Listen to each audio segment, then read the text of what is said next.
The Wilson family had planned this road trip for months.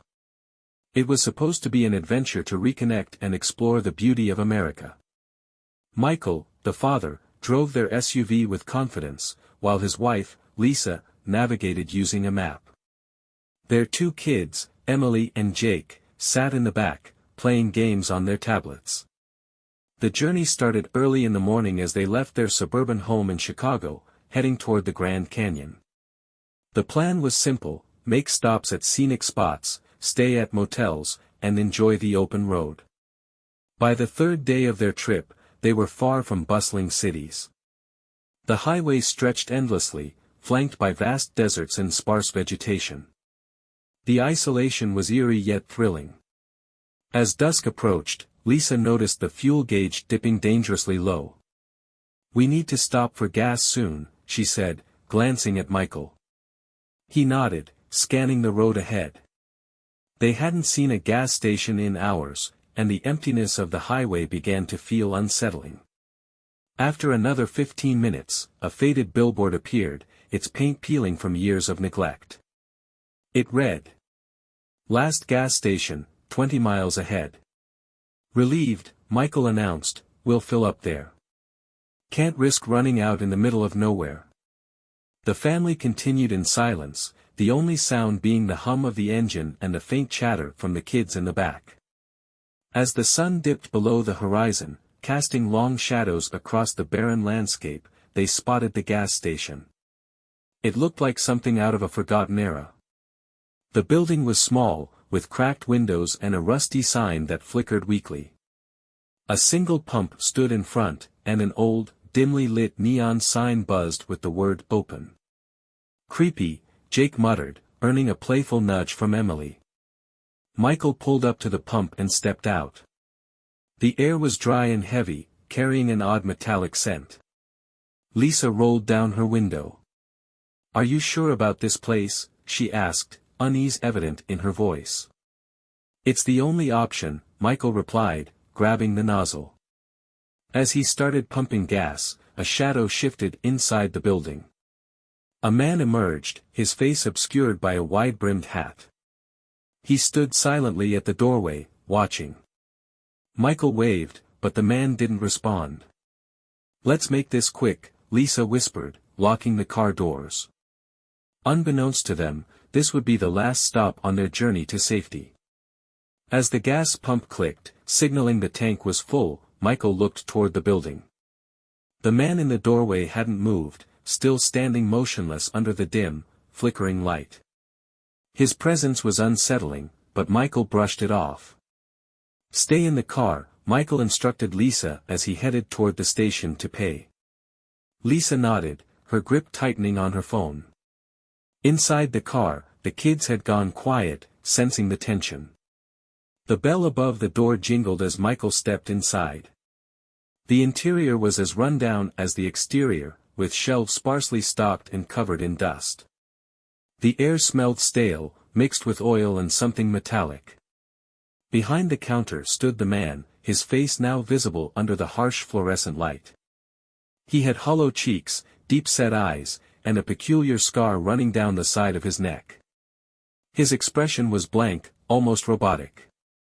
"Fill up," Michael said, placing a $20 bill on the counter. The man didn't respond immediately, his gaze fixed on Michael as if studying him. Finally, he reached out, his hand unnaturally slow, and took the money. "You headed far?" the man asked in a low, gravelly voice. "Grand Canyon," Michael replied, trying to keep his tone casual. The man chuckled, though it was humorless. "Not much out there this time of year. Roads get quiet. People get lost." Michael forced a smile, his discomfort growing. "Well, we'll be careful." The man's eyes flicked toward the window, where the SUV was parked. "Nice family. Hope you make it." Michael didn't like the way he said that, as if there was a hidden meaning. He nodded curtly, grabbed his receipt, and left without another word. As he stepped outside, the night felt heavier. The wind had picked up, carrying with it a faint, acrid smell. Inside the car, Lisa rolled down the window. "Everything okay?" "Yeah, just a weird guy," Michael said, sliding back into the driver's seat. "Let's get going." As they pulled away, the man stepped out of the station, watching them leave. His silhouette remained in the rearview mirror until the darkness swallowed him. "What did he say?" Lisa asked, her voice tense. "Nothing much," Michael replied, gripping the wheel. But as they drove deeper into the night, they noticed something odd: the headlights in their rearview mirror. A pair of them, faint at first, but they were following them, keeping the exact same distance. The isolation of the highway suddenly felt suffocating, and the realization set in. They weren't alone anymore. The headlights behind them grew brighter, cutting through the darkness like twin beacons. Michael glanced in the rearview mirror, his knuckles whitening as he tightened his grip on the steering wheel. "Is someone following us?" Lisa asked, her voice trembling. "It's probably just another driver," Michael replied, though his tone was anything but reassuring. "This is a highway, after all." Lisa turned to look out the back window, watching as the vehicle stayed at a steady distance, never speeding up, never slowing down. It was an old truck, its outline barely visible in the faint light of the moon. "They've been behind us since we left the gas station," she whispered. Michael didn't respond. His focus was on the road ahead, though the creeping unease in his chest was impossible to ignore. The kids in the back had stopped their games and were watching their parents. Jake leaned forward. "What's wrong? Why are you guys acting weird?" "Everything's fine," Michael said quickly, forcing a smile. "Just sit back and relax." But it wasn't fine. The truck had been tailing them for almost 10 minutes now. Michael decided to test it. He slowed down, hoping the vehicle would pass them, but it didn't. Instead, it slowed down too, maintaining the same distance. "Okay, this is getting creepy," Lisa said, her eyes darting between the mirror and the window. "Maybe it's just a coincidence," Michael said, though even he didn't believe his own words. The road stretched on, a narrow ribbon of asphalt flanked by empty desert. There were no signs of civilization, no other cars, no rest stops, nothing but the oppressive darkness and the ever-present truck behind them. Suddenly, the truck's headlights flicked off, leaving the road behind them pitch black. Lisa gasped. Where did they go? Michael glanced in the mirror, but there was nothing there, just endless night. "Maybe they turned off," he said, though his gut told him otherwise. Minutes passed, and the family began to relax. Lisa leaned back in her seat, exhaling deeply. "Maybe we overreacted." Then, without warning, the truck's headlights flared back on, much closer this time. It was barreling toward them at an alarming speed. "Michael, go faster!" Lisa screamed, panic rising in her voice. Michael slammed his foot on the gas, the SUV surging forward. The kids were now crying in the back seat as the truck closed the distance. The rumble of its engine grew louder, a menacing growl that seemed to echo through the night. "Why are they doing this?" Lisa shouted, clutching her seatbelt. "I don't know." Michael yelled back. The truck swerved dangerously close, its massive grille nearly kissing the rear of their car. Then, just as suddenly as it had appeared, it veered off the road, disappearing into the desert. For a moment, there was silence in the car, save for the heavy breathing of everyone inside. "Did we lose them?" Lisa asked, her voice barely above a whisper. Michael nodded, though he didn't feel any relief. Something about this felt deliberate, like they were being toyed with. Up ahead, a road sign loomed out of the darkness: "Next town, 50 miles. "We'll stop there," Michael said, his voice resolute. "We'll find help." But deep down, he couldn't shake the feeling that the real danger was just beginning. The SUV sped along the empty highway, its headlights carving a path through the pitch-black night. The tension in the car was palpable. Jake and Emily sat huddled together in the back seat, too scared to speak, while Lisa kept glancing over her shoulder, half expecting the truck to reappear. "I don't like this," Lisa whispered. "We should have stayed at that gas station. At least it was lit." Michael shook his head. "That place gave me the creeps, and that guy, something was off about him. We're safer on the road." "But are we?" Lisa snapped, her voice trembling. "We're in the middle of nowhere, Michael. If something happens." "Nothing's going to happen," Michael cut her off, though he didn't sound convinced. The SUV hit a small bump, causing the kids to jump. Lisa shot Michael a sharp look. "Slow down. You'll wreck the car." Michael eased off the gas, and the tension eased slightly, until a sound broke the silence. Thump. "What was that?" Jake whispered, clutching Emily's arm. Michael glanced in the rearview mirror but saw nothing unusual. The road was still empty, stretching endlessly into the dark. Thump. Thump. The sound was louder this time, a rhythmic pounding that seemed to come from beneath the car. "Pull over," Lisa said, her voice sharp. "Are you serious? Out here?" Michael replied, glancing at her like she was insane. "We can't keep driving like this. What if it's something serious?" Michael hesitated but eventually slowed the car, pulling onto the side of the road. The desert air was cold and eerily silent as he stepped out. "Stay inside," he said firmly, shutting the door behind him. Lisa watched anxiously as Michael walked around the car, crouching to inspect the tires. The kids pressed their faces against the window, trying to see what was happening. Michael checked the rear tires, then the front. Everything looked fine, until he crouched by the passenger side. "Michael?" Lisa called. He didn't answer at first, his eyes fixed on something stuck under the car. A thick smear of red stretched across the undercarriage, trailing back toward the road. Blood. Michael's stomach twisted. He stood up quickly, wiping his hands on his jeans. "It's nothing," he lied, walking back to the driver's seat. Lisa narrowed her eyes. "What did you see?" "Probably roadkill," he said, starting the car. But as they drove away, Michael couldn't stop thinking about the blood. There hadn't been any animals on the road, and the consistency was too fresh. As the SUV gained speed, the rhythmic thumping returned, louder this time, almost deafening. Lisa's hand flew to her mouth, stifling a scream, as something caught her eye in the side mirror. A figure stood in the middle of the road, barely illuminated by the fading taillights. "Michael," she whispered, her voice trembling. "What?" he asked, his eyes locked on the road ahead. "There's someone back there," Lisa said, her face pale. Michael glanced in the mirror but saw only darkness. "It's your imagination." But deep down, he knew she wasn't imagining things. Whatever they'd driven away from wasn't finished with them yet.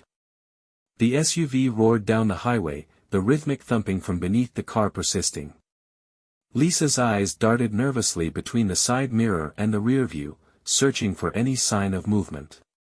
The figure she had seen lingered in her mind, and though Michael dismissed it, she knew what she saw. "Michael, we need to stop." "Something's wrong," Lisa pleaded, her voice trembling. "We can't stop now," Michael snapped, his knuckles gripping the steering wheel. "We're too exposed out here." "Exposed to what?" Jake asked from the back seat, his voice shaky. Michael didn't answer, but his silence said enough. Emily whimpered, clutching her brother's arm as tears streamed down her face. Lisa turned to the back seat, forcing a calming tone. "It's okay, kids. We'll be in town soon, and everything will be fine."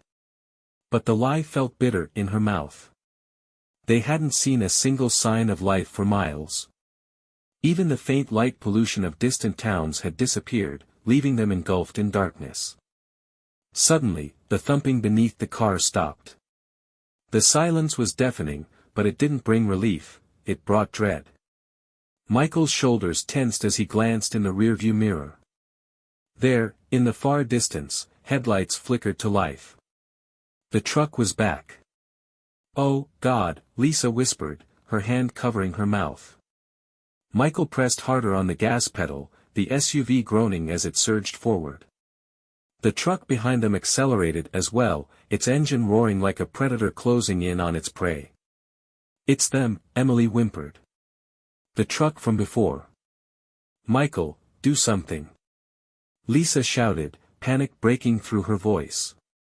"I'm trying." Michael barked, swerving slightly as he pushed the SUV to its limits. The truck's headlights grew closer, the beam illuminating their car's interior with an eerie, pulsating glow. Then, without warning, the truck swerved into the oncoming lane and began creeping up beside them. Lisa turned to look out her window and immediately regretted it. Behind the wheel of the truck was a man, or at least, she thought it was a man. His face was obscured by a ski mask, and his eyes were black voids that seemed to pierce through her. "He's trying to run us off the road," Lisa screamed. Michael swerved hard to the right as the truck veered dangerously close.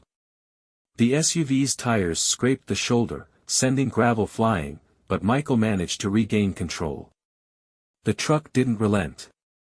It pulled back momentarily, only to accelerate again, this time slamming into the back of their car with a sickening crunch.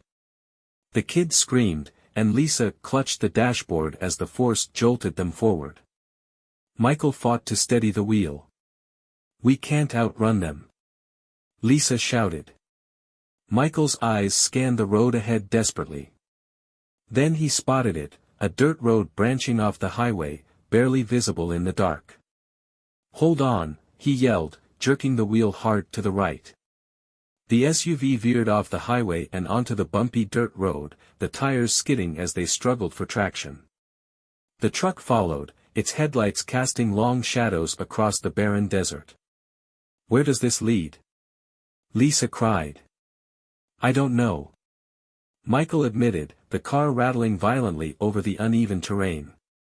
The dirt road wound through a dry creek bed, its narrow path hemmed in by steep, rocky hills.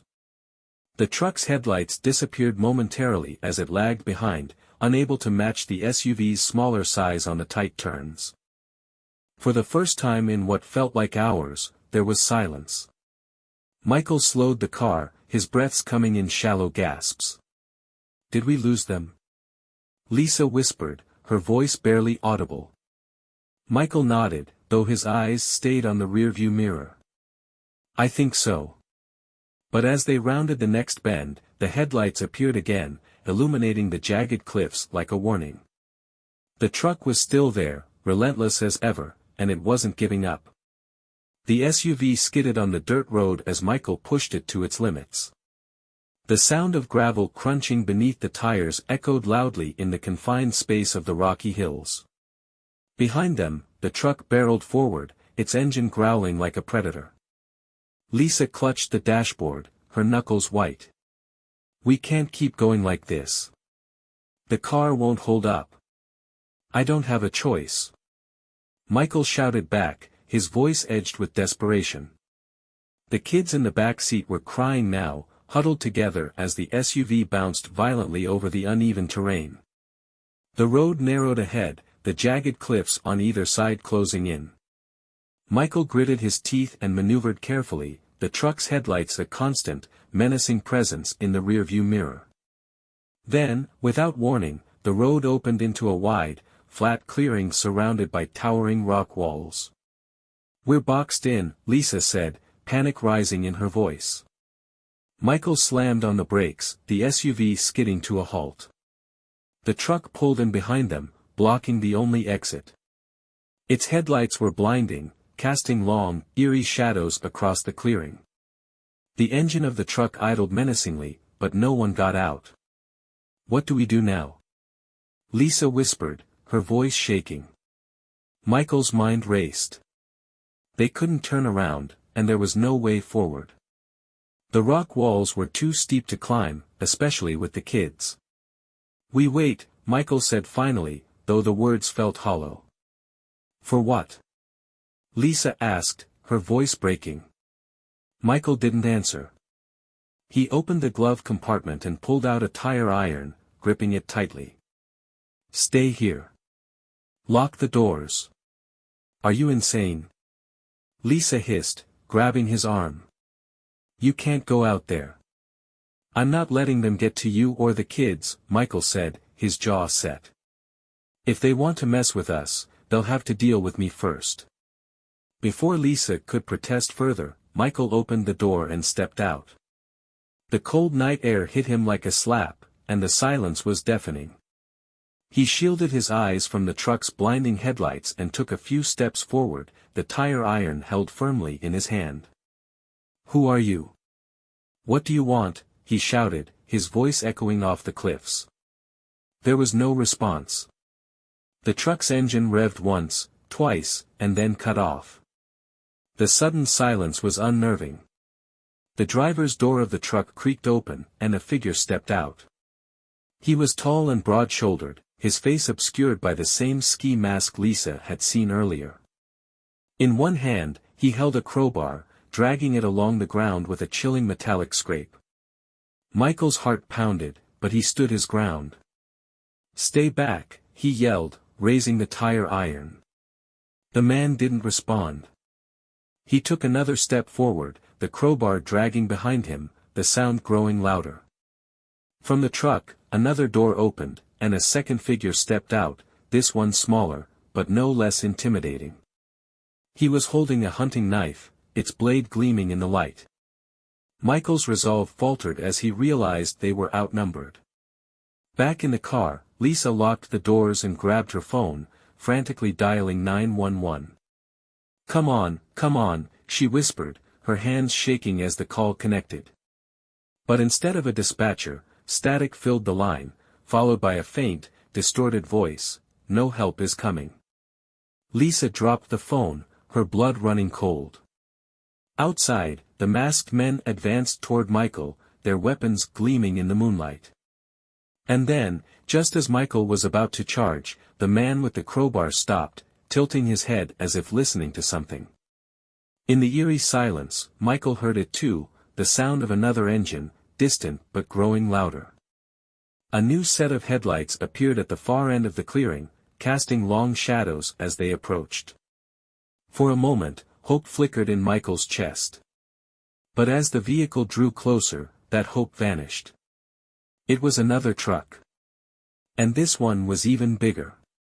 Michael's grip on the tire iron tightened as the second truck pulled into the clearing, its massive frame dwarfing the first vehicle. Its headlights flooded the area with harsh, white light, making it almost impossible to see the drivers. The SUV sat trapped between the two trucks, like prey cornered by predators. Lisa, still in the car, pulled the kids close, whispering reassurances she didn't believe herself. The engine of the second truck rumbled as it came to a halt. The first man with the crowbar stepped aside, standing in eerie silence as the door of the larger truck creaked open. A third figure emerged, taller and more imposing than the others. Unlike the ski masks worn by his companions, his face was uncovered. He had sharp features, a neatly trimmed beard, and piercing eyes that seemed to glow under the harsh light. His calm demeanor was far more terrifying than the other's overt menace. Evening, the man said, his voice smooth but dripping with malice. Michael took a step back, his heart pounding. What do you want from us? The man didn't answer immediately. He strolled forward, inspecting the SUV as though it were a prize he was about to claim. Nice family you've got there, he said, nodding toward the car. Michael's jaw clenched. Stay away from them. The man smirked, as if amused by Michael's defiance. He gestured to his two masked accomplices, who began circling the clearing, their weapons gleaming ominously in the light. You took a wrong turn, friend, the man said, finally stopping a few feet away from Michael. This road doesn't lead anywhere. And now, neither do you. Michael felt a wave of cold dread wash over him. Look, we don't want any trouble. Just let us go, and we'll pretend we never saw you." The man laughed, a deep, hollow sound that echoed off the rock walls. "It's not that simple," he said, his tone shifting to something darker. "You've seen too much. And now, you're part of the game." "The game?" Michael asked, his voice faltering. The man didn't answer. Instead, he turned to the SUV and rapped his knuckles on the driver's side window. Lisa flinched, pulling the kids closer. "Come out, little lady," he said, his voice sing-song. "No use hiding." Lisa's trembling fingers fumbled with her phone again, desperately trying to dial for help. But all she got was static, the distorted voice from before echoing faintly, "No help is coming. Leave them alone." Michael shouted, stepping between the man and the car. The man's eyes flicked back to Michael, his smirk widening. "Brave," he said. "Stupid, but brave." With a snap of his fingers, the two masked men lunged toward Michael. He swung the tire iron wildly, managing to strike one of them in the arm. The man grunted but didn't falter, his crowbar swinging dangerously close to Michael's head. "Daddy!" Emily screamed from inside the car. Lisa grabbed the kids and ducked down, trying to shield them as the fight outside escalated. The sound of metal clashing against metal filled the air, along with Michael's strained grunts and the attackers' heavy footsteps. But Michael was outnumbered. The second man circled behind him, slamming the handle of his knife into the back of Michael's knee. Michael collapsed with a cry of pain, the tire iron slipping from his grasp. "Stop it!" Lisa screamed, pounding on the window. The leader crouched down beside Michael, his smirk never wavering. "Game over," he said softly. Michael looked up at him, blood trickling from his temple. "Please, don't hurt my family." The man tilted his head, as if considering the plea. "Oh, I won't hurt them," he said. "But I can't speak for my friends." He stood and turned to the SUV, gesturing for the masked men to follow. "Let's see what's behind door number 1. Lisa's heart pounded as the men approached, their shadows looming over the car. She frantically searched the floor for something, anything, she could use as a weapon. But before she could act, the sound of another engine roared in the distance.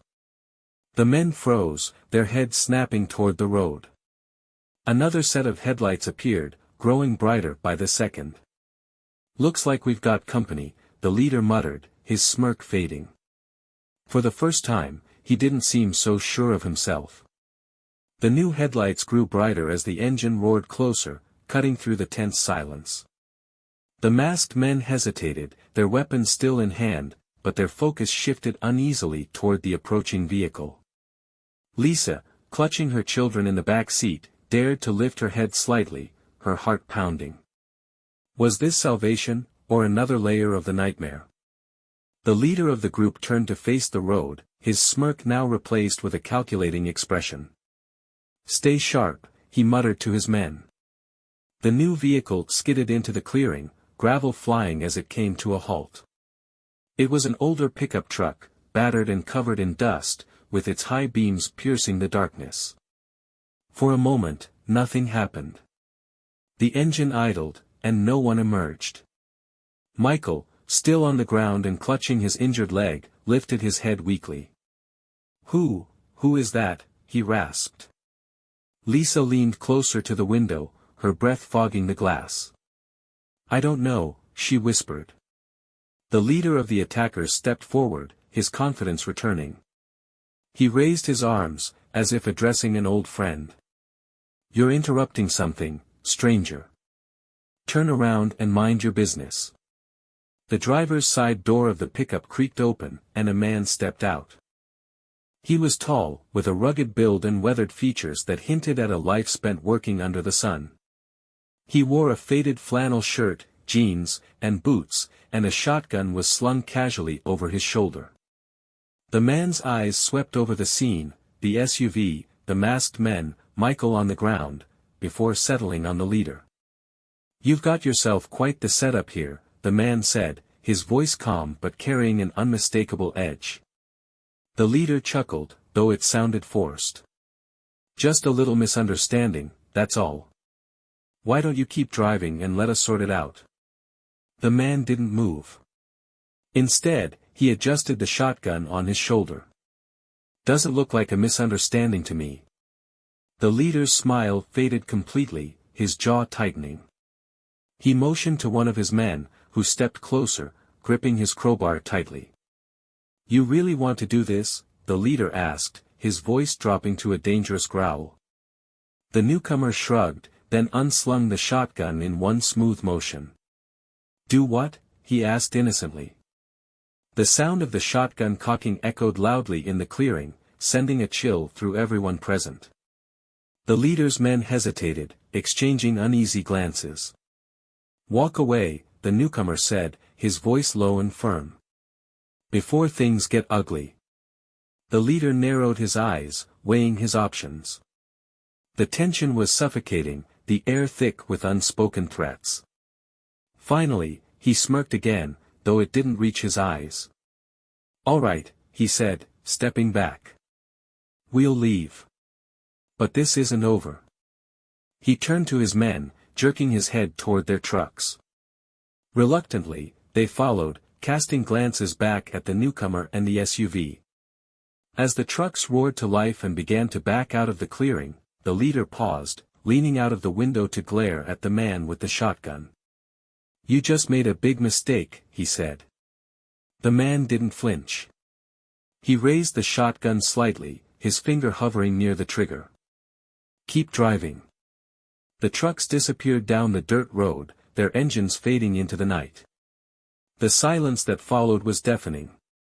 The man with the shotgun lowered his weapon and approached Michael, who was still on the ground. "You all right?" he asked, his tone softening. Michael nodded weakly, struggling to sit up. "I think so. Thank you. I don't even know your name." The man extended a hand, helping Michael to his feet. "Call me Ray," he said simply. Lisa stepped out of the SUV cautiously, her arms still wrapped around the children. "Thank you, Ray. I don't know what would have happened if you hadn't shown up." Ray nodded, his expression unreadable. "You're lucky I was passing through." Lisa glanced nervously down the road where the trucks had disappeared. "Do you think they'll come back?" Ray's eyes darkened. "They might. But next time, they won't catch us by surprise." He looked at the family, then at the SUV. "You need to get out of here. Now." "What about you?" Michael asked. Ray glanced toward the road again, his grip tightening on the shotgun. "I'll stick around. Make sure they don't follow." Michael hesitated, then nodded. "Thank you," he said again, his voice thick with emotion. Ray's expression softened, but only slightly. "Go. And don't stop until you're far away from here." Without another word, Michael helped Lisa and the kids back into the SUV. As they pulled away, Lisa looked back at Ray, standing alone in the clearing, his shotgun at the ready.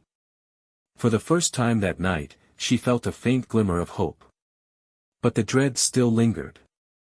This wasn't over. Michael gripped the steering wheel tightly, his knuckles white, as the SUV sped down the dirt road. The night was darker than ever, the headlights barely cutting through the thick shadows cast by the towering trees. In the back seat, Lisa held Emily and Jacob close, whispering soothing words to keep them calm. Her eyes darted nervously to the rearview mirror, half expecting the trucks to reappear at any moment. "We're almost out of here," Michael said, though he wasn't sure if he believed it. He had no idea where they were or how much farther they needed to go to reach safety. The road twisted and turned, narrowing in places and bordered by steep drop-offs. The SUV's tires slipped on loose gravel, but Michael pushed on, desperate to put as much distance as possible between them and their attackers.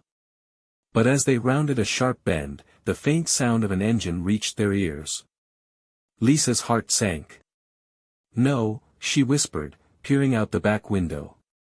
Michael's stomach churned as he saw two sets of headlights in the distance, rapidly closing the gap. "They're back!" Lisa cried. Michael slammed his foot on the gas pedal, the SUV lurching forward with a roar. The kids screamed as the car swayed on the uneven road, but Michael didn't dare slow down. The trucks behind them picked up speed, their engines growling like hungry beasts. "They're gaining on us," Lisa said, panic in her voice.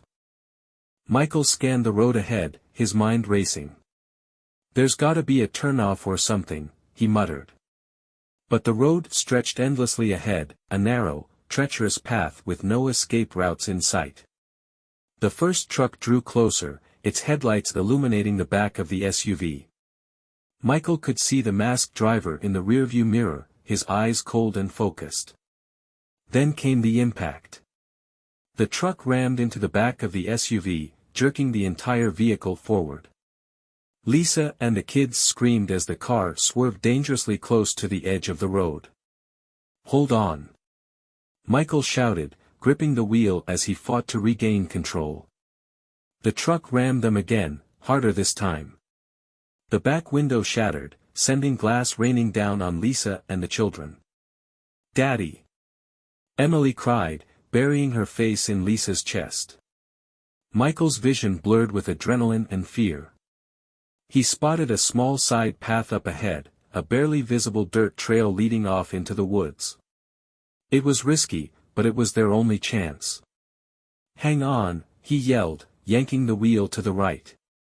The SUV veered off the main road onto the narrow path, branches scraping against the sides of the vehicle as they plunged deeper into the forest. The trucks followed, their engines roaring as they navigated the tighter space. Michael's heart pounded as he maneuvered through the trees, the headlights of their pursuers casting ominous shadows all around. He knew the SUV wasn't built for this kind of terrain, and the rocks and roots beneath the tires made every second more precarious. The first truck gained on them again, its massive frame tearing through the underbrush. Suddenly, a loud bang echoed through the night, a gunshot. Lisa screamed as a bullet shattered the side mirror, sending shards of glass flying. "They're shooting at us," she cried. Michael's mind raced. They couldn't outrun the trucks in this terrain, and now the attackers were armed. He needed a plan, fast. Up ahead, he spotted a fallen tree across the path. It was massive, its thick trunk blocking the way forward completely. "We're trapped," Lisa said, her voice trembling. Michael's eyes darted around, searching for another way out.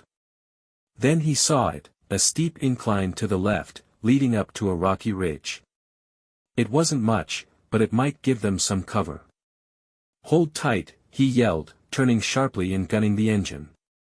The SUV roared up the incline, its tires slipping and skidding on the loose dirt. The first truck tried to follow but got stuck halfway, its tires spinning helplessly. Michael didn't have time to celebrate. The second truck swerved to the side, cutting them off as it barreled toward the ridge. Michael slammed on the brakes, the SUV skidding to a halt just inches from the edge of a steep drop. The second truck stopped behind them, blocking their escape. The masked driver stepped out, shotgun in hand, his silhouette illuminated by the truck's headlights. Michael and Lisa froze, their breaths caught in their throats. The man raised his shotgun, aiming directly at them. "This ends now," he growled. Before he could pull the trigger, a deafening blast echoed through the forest. The masked man crumpled to the ground, his shotgun falling from his hands. Lisa turned to see Ray emerging from the shadows, his own shotgun smoking. "I told you I'd stick around," Ray said, his voice calm but steely. The remaining truck revved its engine, the driver apparently reconsidering his options. Ray leveled his shotgun at the windshield. "You want to be next."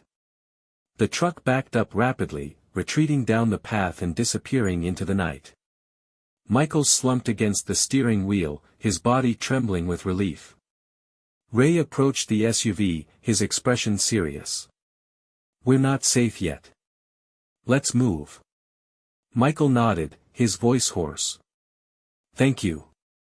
Ray's gaze hardened. Save it for when we're out of here.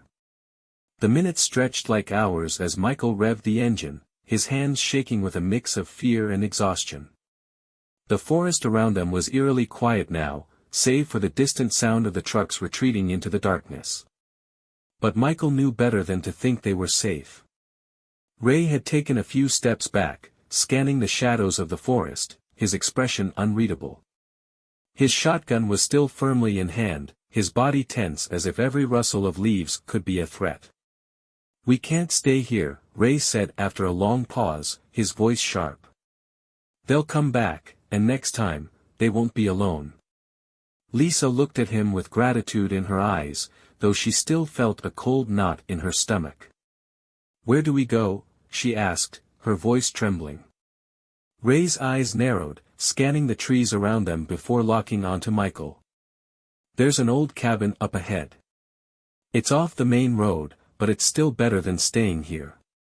If we're lucky, we can get there without running into any more of them. Michael didn't hesitate. He slammed the SUV into gear and floored the gas pedal, sending the vehicle lurching forward. The tires slid on the dirt, but they managed to stay on course as the forest seemed to close in around them. Ray kept pace with the SUV, occasionally glancing back toward the path they had come from, watching for any signs of pursuit. As they moved deeper into the woods, the night grew colder. The air was thick with tension, and even the chirp of crickets had fallen silent. Ray, Michael said, breaking the silence. What exactly are we up against here? Who are those guys? Ray didn't answer immediately. His eyes were fixed on the road ahead, the weight of the question clearly weighing on him. Finally, he spoke. They're not just some random group, he said grimly. They're part of a larger operation, a gang of sorts. They're involved in illegal smuggling, arms deals, drugs, whatever they can get their hands on. They've been using these back roads for years, preying on anyone who happens to get in their way. Lisa felt a chill run down her spine. And you've been hunting them? Ray nodded, though his gaze remained fixed ahead. I used to be a cop. Got caught up in something I shouldn't have, and now I'm doing what I can to stop them.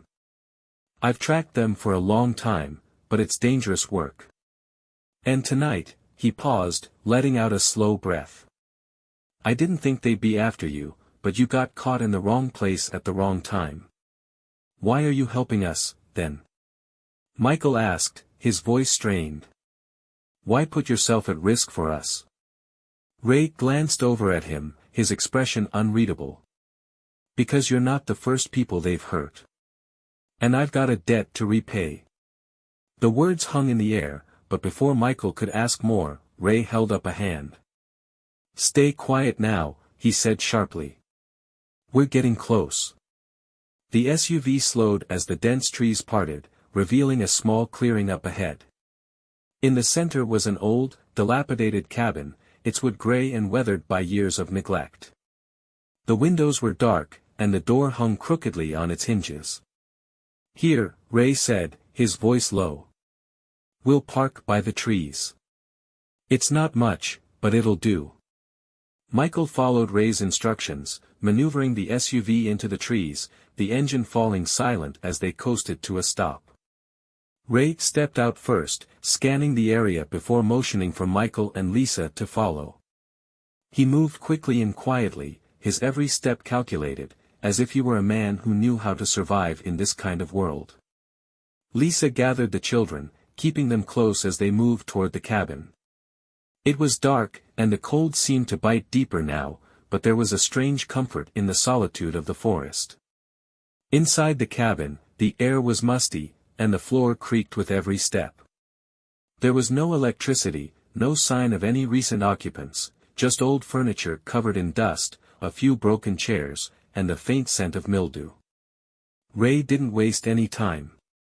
He moved to a corner of the room, where a small, rusted wood stove Saturday. I'll start a fire, he said, his voice steady. You two get settled. Lisa nodded, sitting down with the kids in the corner of the room. Michael remained standing, his mind still racing. The events of the past few hours had blurred together in a nightmare of gunfire and terror. "Ray," Michael said after a moment, his voice hoarse. "Do you think they'll find us here?" Ray didn't answer immediately, his focus on the fire he was building. Finally, he looked over his shoulder. "If they're as good as I think they are," he said, "they'll have scouts looking for us by now. But they won't come easy. This place is remote enough that we might have a few hours before they figure out where we went." Michael swallowed, his throat dry. "How many are there?" Ray sighed, crouching down to light the fire. "I don't know. Enough to make things difficult. But they're ruthless. If they find us, they won't stop until we're gone." The weight of his words hung heavy in the air. Michael could feel the panic rising again, but he forced it down. They were alive, for now. Lisa pulled her children close, trying to comfort them, though she, too, was shaking. Emily's eyes were wide with fear, and even Jacob seemed unsettled by the dark cabin. "Mom, are we safe now?" Emily whispered. Lisa held her tightly, forcing a smile. "We're as safe as we can be, sweetie." But deep down, she knew that safety was an illusion.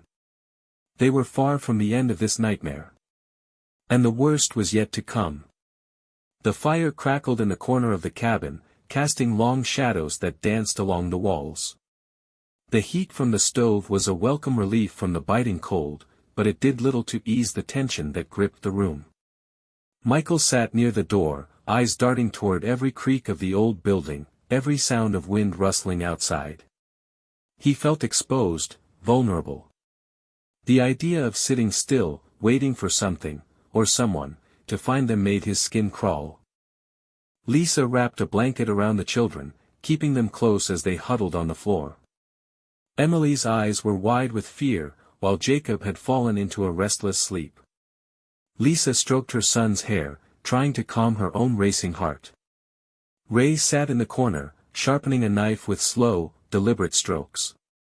He hadn't spoken much since they arrived, but his actions spoke volumes. He was preparing for something. Finally, Michael broke the silence. "Ray, what happens now? We can't stay here forever." Ray didn't look up from the knife. "We wait," he said simply. "We wait for the right moment, then we make a run for it.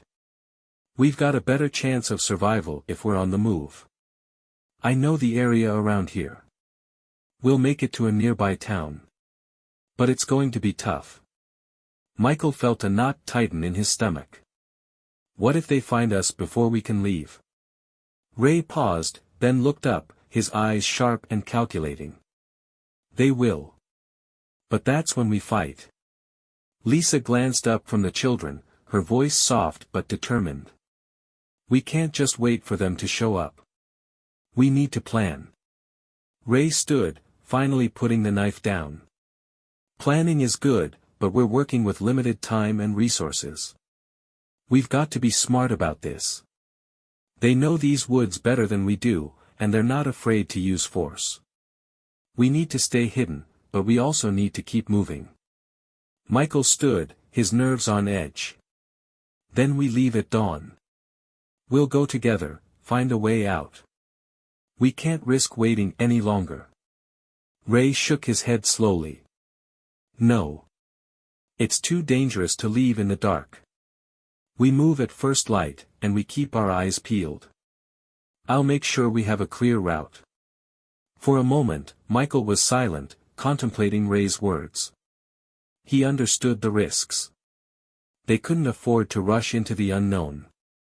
"Okay," he said after a beat. "First light it is. But we need a plan for when they come. We need to make sure we don't just sit here and wait to be picked off." Ray's expression darkened. "I've got a few tricks up my sleeve." He stepped to the window and peered through the grimy glass. "We'll use the cabin's surroundings to our advantage. They might think we're hiding in the woods, but if we create a diversion, we can slip away. It's risky, but it'll buy us time. Michael nodded, feeling the weight of the situation pressing down on him. I trust you. Just tell me what I need to do. Ray turned back to him, his expression unreadable. Stay alert. The moment we leave, it's going to be a race. We don't know how many of them are out there, but they're bound to send more scouts after us. We need to keep moving, and we need to be prepared for anything. Lisa stood, moving toward the fire. We can't just hide in the woods forever, Ray. We have to have a real plan. Ray looked at her, his gaze softening for a moment. I know. But right now, it's about survival. When we get to the town, we can call for help. But until then, we stay low. Michael felt a wave of frustration rise. They had been running from this nightmare for so long. He wanted it to end, but the truth was, they weren't even close to being out of danger. Night dragged on, the cabin growing colder as the fire began to dwindle. The children slept, their quiet breaths the only sound in the room. Lisa, exhausted but still vigilant, sat by the fire, her eyes occasionally flicking toward Ray. Ray moved to the door, checking the surrounding woods one last time. He had been quiet, lost in his own thoughts, but Michael could tell that the weight of the situation was wearing on him too. Anything? Michael asked, his voice hoarse from the tension. Ray shook his head. Nothing yet. But they're out there, I can feel it. They won't give up.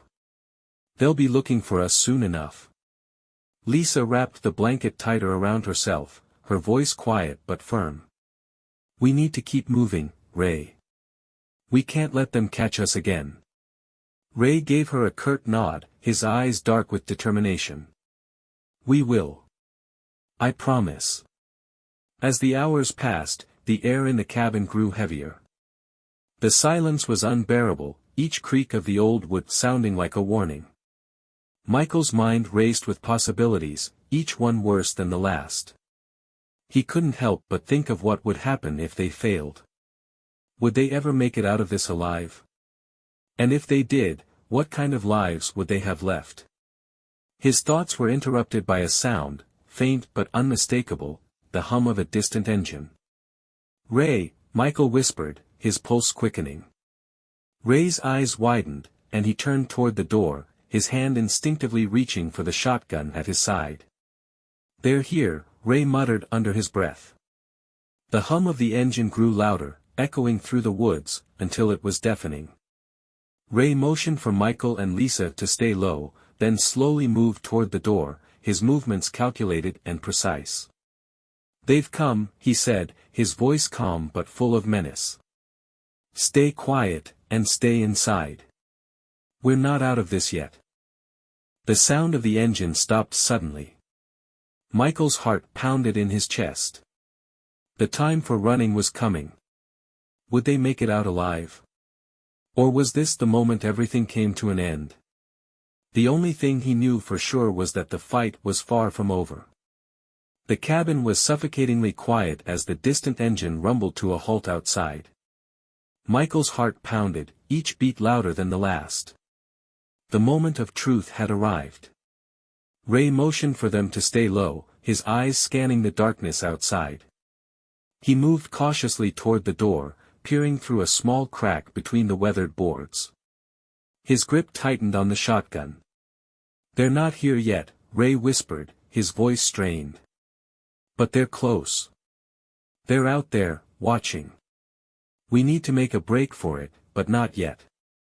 Lisa pulled the children closer to her, holding them as though their lives depended on her embrace. Emily stirred in her sleep, unaware of the danger just outside. Michael tried to calm his breathing, focusing on Ray's every movement. The minutes dragged on, the tension unbearable.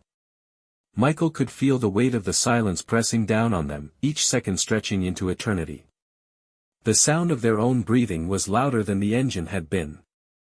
Ray, Michael said, his voice barely a whisper, how much longer can we wait? Ray glanced back at him, his face shadowed in the dim light. We wait until they make their move. We don't know if they're planning an attack or just scouting the area.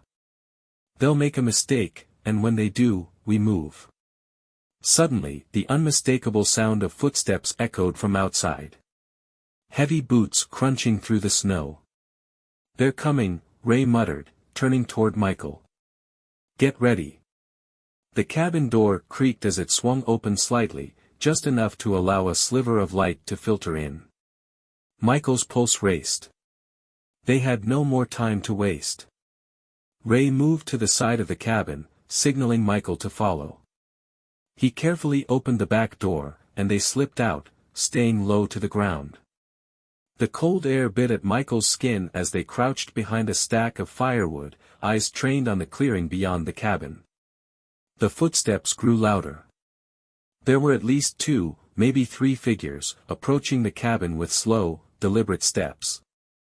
Michael's breath caught in his throat. He could see the shadows of the men moving through the trees, their figures dark and menacing in the night. Ray gripped his shotgun, and Michael did the same with his rifle. They had to be ready. They had to survive. "Now," Ray whispered. "We move." In one fluid motion, Ray rose to his feet, charging toward the trees, his gun raised. Michael followed, adrenaline flooding his body. He could hear the men talking, unaware of their approach. "I'll take the left," Ray hissed. "You take the right. Don't miss." They split, moving in opposite directions, their footsteps muffled by the snow. Michael's heart was pounding so loudly in his ears that he couldn't hear anything else. He moved cautiously, peeking around the trees, eyes scanning for the men. Then he saw them, 2 figures standing near the cabin, their backs to him. One was tall, wearing a dark jacket and a beanie, the other shorter, his head covered by a hood. Michael steadied his rifle, taking a deep breath before taking aim. His hands were shaking, but he had to stay focused. He couldn't afford to miss. The shot rang out, echoing through the still forest. The man on the left crumpled to the ground with a muffled scream, his body falling into the snow. The other man spun around, reaching for his own weapon.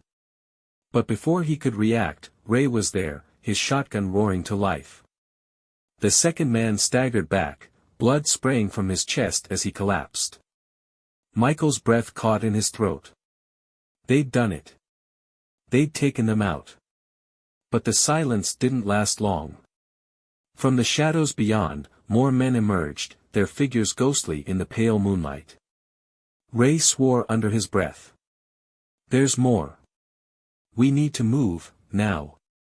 Michael's eyes widened. They couldn't fight them all. There were too many of them. "Back to the cabin." Ray shouted. "We can't take them out here. We make a stand inside." They both sprinted toward the cabin, the sound of boots pounding behind them. Michael could hear their pursuit, but they couldn't stop. Not yet. Not now. They reached the cabin just as the men caught up. Ray slammed the door shut, locking it as quickly as he could. Michael moved to a window, peering through the broken glass.